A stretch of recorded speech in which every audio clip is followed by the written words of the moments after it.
While all this is going on, while all this technology is throwing people out on the street, something else is happening. The people who own that technology and the corporations who utilize that technology are becoming phenomenally richer, right? Exactly. All right. And that is the issue, which gets back to things like tax reform, like making sure that in America we do not have the massive levels of income and wealth inequality that we currently have. But the problem with that is the taxes go to what? An incompetent, corrupt government? Joe Rogan recently hosted Senator Bernie Sanders on his podcast. Now, this isn't the first time when Bernie Sanders was running for president back in 2020. There was a lot of controversy over Senator Sanders going on Rogan's podcast, but I'm glad that he did it again because they did touch on so many different issues and there was some disagreement. They had some disputes. And so you just watched the start of one of those disputes. So let's watch Rogan lay out his problems with our federal government. This is the issue that people have. It's fair enough. All right. Willing to pay our fair. Look, I'd be more than willing to pay more taxes if we lived in a better country. I'd be like, this would be great. If I felt like if I pay more taxes, your job is, everybody's surviving, everybody's doing well. That's great. All right. Then that is the issue of how you revitalize American democracy. I'm not going to argue with you that the system today is pretty bad. All right, I live it. I'm going there today. And ironically, it's bad because there's no competition, right? It's corrupt, but it's not a free market. Like the government itself has a monopoly on governing. And when they're completely corrupt and when they're making insane amounts of money through taxes and they're not accountable. No, all right, no, I don't, no, this is the way I see it.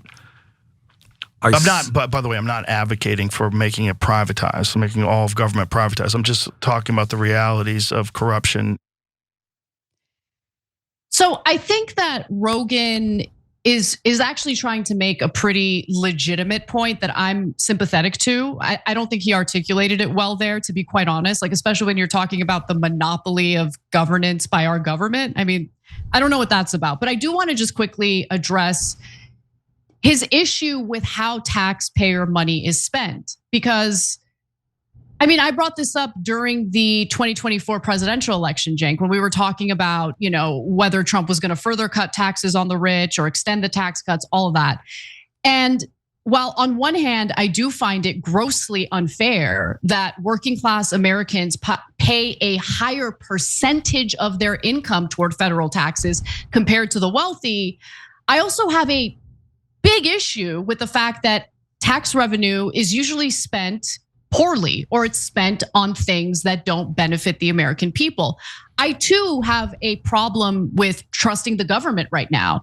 And it's not just the federal government, it's also local government. So when you, for instance, talk about the very real problem that we have in California with homeless people, it's not that we haven't been willing to spend the money on that issue. We've been spending tens of billions of dollars on it, but new housing hasn't been built. The lives of these people have not been improved because there is a lot of corruption, and that money ended up getting funneled to nonprofits that have relationships with these politicians, and there was no accountability. There's now been multiple audits. There's actually a federal judge who's overseeing what has happened to all that money. And it turns out that these nonprofits, they were never held accountable. There was never any way of tracking what they were spending the money on, what kind of services they were actually offering to homeless people in the state. So Rogan's actually onto something there. But I also agree with Bernie Sanders. If we're gonna have a system in which people are taxed on their income, it makes no sense for working class people to pay a higher percentage of their income toward federal taxes compared to the wealthiest. So what do you think? Yeah, so I agree with you about Rogan, but both for the reasons you state, I'm gonna add to it a little bit, but for another reason too. When I first saw it, I was like a little bit confused by what he was saying. Like, we need more competition in the government? I mean, I'm not sure what that means, I thought. So I went back and watched it a second time, and now I think I get it. I think that just like you said, he's not putting it well, so that it's easy to understand. But I think what he's getting at is that the corruption has taken over the Republican and the Democratic parties. And the establishment in both parties always agree, and they always want to do the same thing. So you've got a little bit of competition in terms of people who are honest on the right, like Tom Massey, but God, that's a small number, right? And then you've got a slightly larger number on the left with Bernie Sanders, Ro Khanna, AOC, et cetera. And again, you could disagree with Tom Massey's policies or AOC's policies, but they're not taking corporate PAC money and they're giving you what they honestly think is the right policy answers, right? Whereas the vast majority of the middle of Congress, like 80 to 90% of Congress, takes donor money, does whatever the donors want.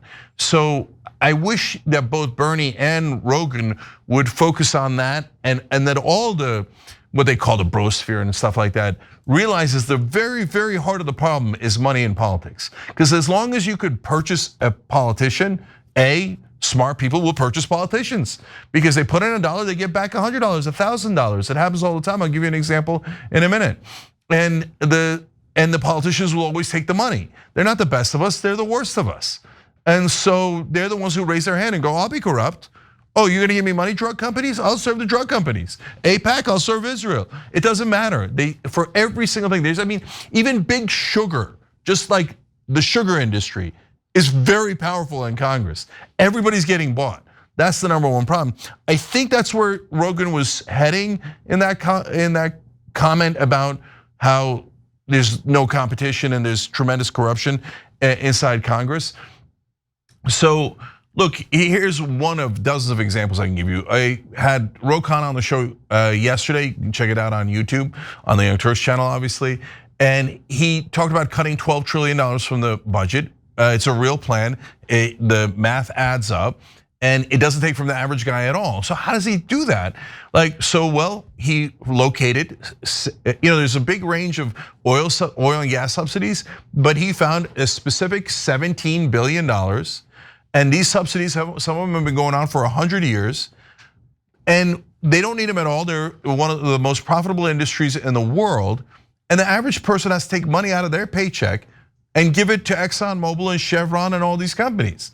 And it makes no sense. So that's why Anna says, well, look, I'm willing to pay taxes, but what are we paying him for? So you're taking from me to start wars, to give to oil subsidies, to make sure we can't negotiate drug prices. You're using my money against me, right? So that's why both points are true. And the core of the two things that united, which is that the rich pay too little taxes. The effective tax rate for Bezos is 1.1%. Of course they're not paying enough. But that's the same corruption that leads to that. Too low taxes for billionaires is the same corruption that leads them to wasting our tax money on their donor class. So you've got to fix the corruption, which is money in politics. Don't let them buy the politicians. That's why I created Wolfpack to help that out. So after that back and forth, and it did go on for a while, Rogan and Sanders did eventually reach some common ground. So I wanted to show that portion of the conversation to you. Take a look.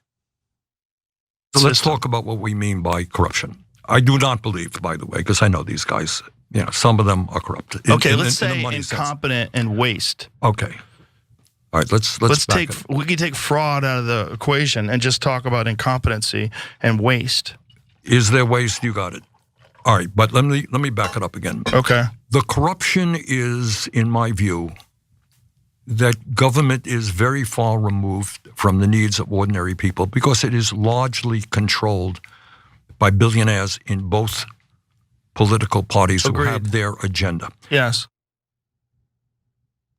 So there you have it, Cenk. Your interpretation of what Rogan was saying is clearly accurate, right? So I love the fact that whether you're talking to Democrats or Republicans, I think most people understand that we are unfortunately living under a corrupt political system, and it's not an accident, it's by design, it's based on Supreme Court decisions. And so you guys get it. But I want to end on this because the last video here touches on something that you, Cenk, have been trying to make a case about. And a lot of people have been denying it. I haven't been denying it because I've experienced what you've experienced in regard to some Trump supporters and what their desires are when it comes to foreign policy. So without further ado, let's take a look at this. I think the whole MAGA thing right now is very divided, particularly because one of the things that they voted for was no war. Well, now it seems like we're in a war, right? So and it's quick. We're 6 months in, and that's already popped off. And then people are very concerned with now what happens to our troops overseas that are in these bases, that are in vulnerable positions, and what happens with. I mean, there's supposedly documented terror cells that got in through the open border over the last 4 years. So what happens now in America? What happens on American soil? Sure. No, I mean, I agree with those.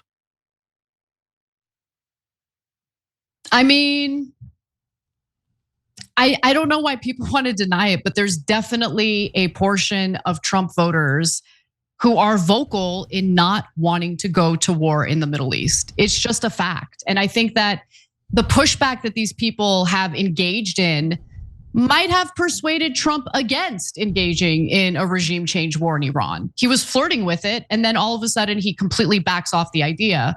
Obviously, all we can do is speculate as to why he made that decision. I'm very happy he made that decision. And I'm also happy to see that when it comes to the other side of the political aisle, there are people who are in agreement with us. No more wars in the Middle East, certainly not on the behalf of a foreign country, Israel.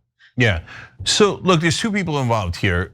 Bernie, I agree with him on almost all the policies. So that's easy, and I agree with all the things that he said. So for Rogan, I think that's a super interesting conversation, and so I'm going to prepare for. I'm going to brace for impact here, okay? Because what I'm going to tell you is, we sometimes call the brosphere, the manosphere. These are the things that people call it. I'm going to stop calling it that because those are super annoying Thank names. God. Yeah. Yes, I agree. Yeah, I'm just going to call them podcasters. Yeah, independent podcasters. Okay, but emphasizing the independent part. And so a lot of people say the independent part is bad because, sometimes they'll put out misinformation, disinformation, and so we have to shut them down, So, and during COVID, that was a really lively debate, interesting debate. And I came out on different sides depending on the very specific issue that was being discussed, right? So like the Wuhan lab is probably where the virus came from. I was on that side. On the other hand, should you protect your fellow Americans? I think you should, etc. But I have now come to the conclusion, absolutely definitively, that whole idea of shutting down misinformation or disinformation is the wrong way to go. Okay, 100%. Yeah, you have to just come out with correct information and do battle of ideas. And is that going to work out perfectly and magically? No, of course not. It's going to be a giant mess. But I prefer that mess to the lies that we know mainstream media says, right? So mainstream media is within these tiny, tiny, tight guardrails. And you can't say anything that isn't pre-approved. And what is pre-approved is all donor friendly. So, if they're working on a piece of legislation, you're not, like on cable news, you almost never hear about corruption, and specifically tied to a politician, unless they're being charged with a crime, but they never talk about it in terms of the campaign donations, which is corruption, right? And you never hear it in regards to legislation. Why are the Republicans pushing for another $1.1 trillion tax cut for the richest people in the country? Because they get campaign donations from the richest people in the country. It's corruption. You'll never hear that on mainstream media, when it's the most obvious thing in the world.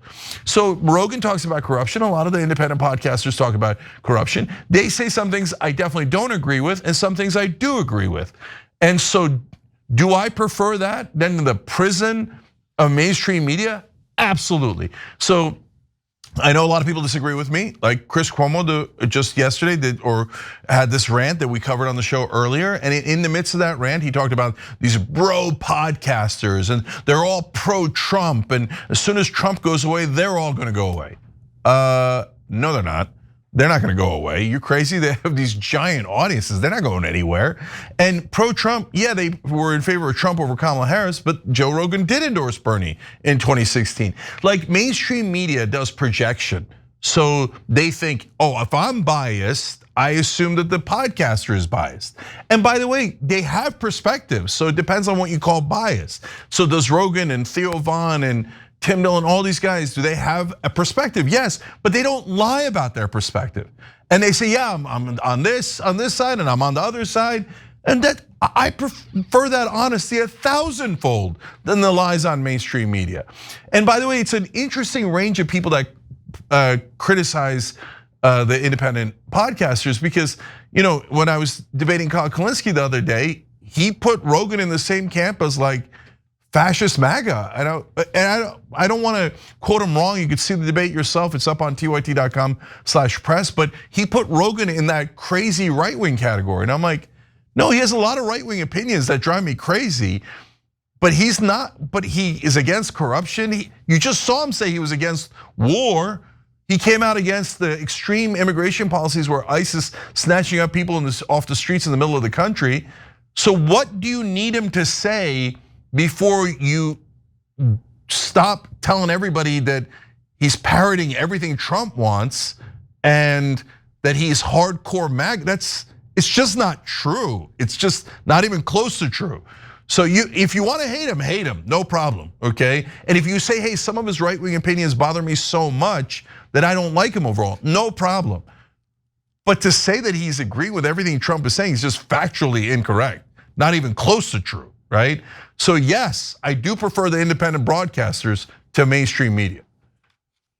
Well, yeah, and they're having a real conversation. Honestly, a lot of these guys, even though they're very popular, and in the case of Rogan, very wealthy, they're normies in terms of their political thinking. You get what I'm saying? Like, they're not political people, right? Like, what you and I do is, we're obviously, like, we live and breathe political news. Like, that's what we do.